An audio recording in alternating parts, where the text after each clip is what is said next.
Wave Optics Part 3 Diffraction. Introduction. Diffraction of light is observed in the case of the shadows formed of opaque objects. In this case, diffraction takes place due to the bending of light at the edges of the opaque objects. There are alternate dark and bright regions close to the region of the geometric shadow. Diffraction is a general characteristic exhibited by all types of waves. The wavelength of light is smaller than the size of most obstacles, and hence we do not encounter the effects of diffraction in everyday life. The finite resolution of human eye and of optical instruments like microscopes and telescopes are limited due to the phenomenon of diffraction. Now, colors that are observed on a CD is due to diffraction effects. Now we can take a look at the diffraction at a single slit. When the double slit in Young's experiment is replaced by a single narrow slit illuminated by a monochromatic source, a broad pattern with a central bright region is seen. On both sides, there are alternate dark and bright regions, the intensity becoming weaker away from the center.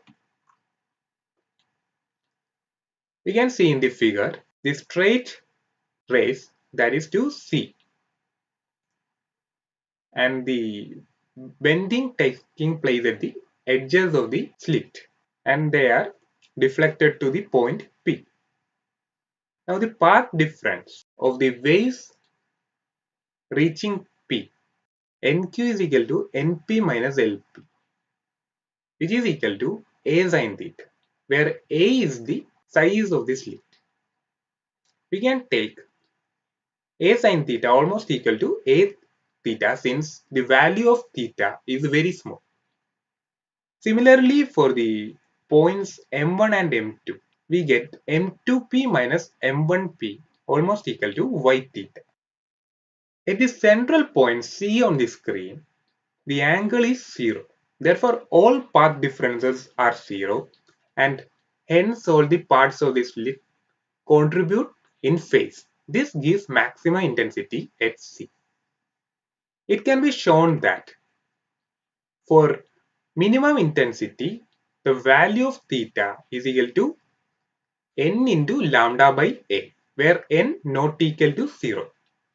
And for maximum intensity, theta is equal to n plus 1 by 2 into lambda by A. Now we can see the difference between interference and diffraction.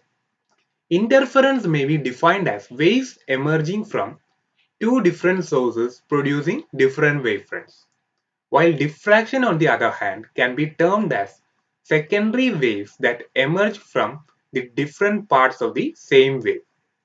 In interference, the intensity of all the positions on maxima are of similar intensity, while in the case of diffraction there is variance of intensity of positions.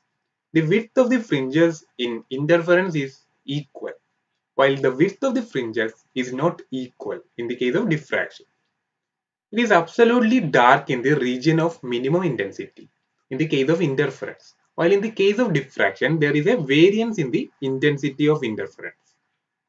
So if the number of sources are few, such as two sources, then they are referred to as interference sources.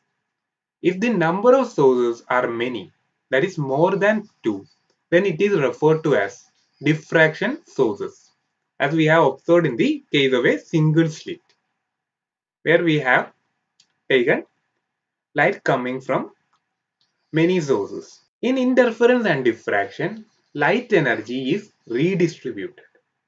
That is, if it reduces in one region, producing a dark fringe, it increases in another region, producing a bright fringe.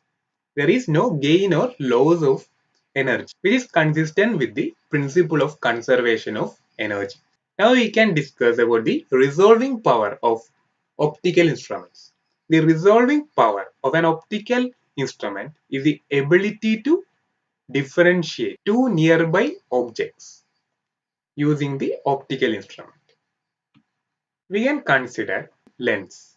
A microscope and a telescope consist of an objective which is a convex lens. The convex lens, due to diffraction, produces a circular dot as shown instead of a point, and the fringes are circular. Radius of the central fringe is given by 0.61 lambda f by a, where f is the focal length of the lens.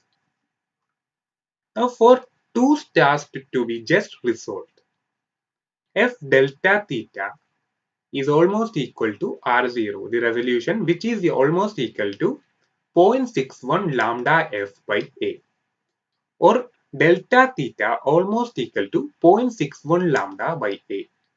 Therefore, for better resolution, a telescope must have larger diameter objective. That is, A should be large. Now we can see the case of microscope. A microscope is basically used for magnification. So when a object is placed slightly beyond the focus of the lens, which is the objective, then the magnification is given by V by F, where V is the image distance and F is the focal length. Now, from the figure, we can see that D by 2F almost equal to tan beta, where 2 beta is the angle subtended by the lens at the focus. And since the radius of the lens is d by 2, when separation is comparable to the wavelength of light, we get a diffraction pattern, which is given by v theta is equal to v into 1.22 into lambda by d. So the minimum distance between two objects to be resolved such that they are visible when looking through a microscope is d min is equal to v into 1.22 lambda by d divided by m, where m is the magnification. Now from the equation 1, we can use that to simplify this expression to 1.22 lambda f by d. Now from equation 2, d by f is equal to 2 tan beta. Substituting that, we get d min is equal to 1.22 lambda by 2 tan beta. Now, if the medium is not air, then we have to include the term for refractive index of the medium also, that is n. In that case, the formula becomes d min is equal to 1.22 lambda by 2n tan beta. Now, the resolving power of the microscope is given by the reciprocal of the minimum separation of 2 points seen as distinct. It can be seen from the equation that the resolving power can be increased by choosing a medium of higher refractive index. Usually, an oil having a refractive index close to that of the objective glass is used. Such an arrangement is called an oil immersion objective. Now we can see the validity of ray optics. That is an aperture of size A illuminated by a parallel beam sends diffracted light into an angle of approximately lambda by A. This is the angular size of the bright central maximum. In traveling a distance c, the diffracted beam therefore acquires a width z lambda by A due to diffraction. Now, if we equate this to the aperture, we get the Fresnel distance ZF is equal to A square by lambda. Based on the Fresnel distance, we can say for distances which are very smaller when compared to the Fresnel distance, spreading due to diffraction is smaller compared to the beam of light, and hence ray optics is valid. But for distances very much greater than the Fresnel distance inside F, spreading due to diffraction dominates over the due to ray optics. So this is the end of this video. In this video, I have discussed some concepts about diffraction. If you have got any doubt, please comment in the section below. Thank you.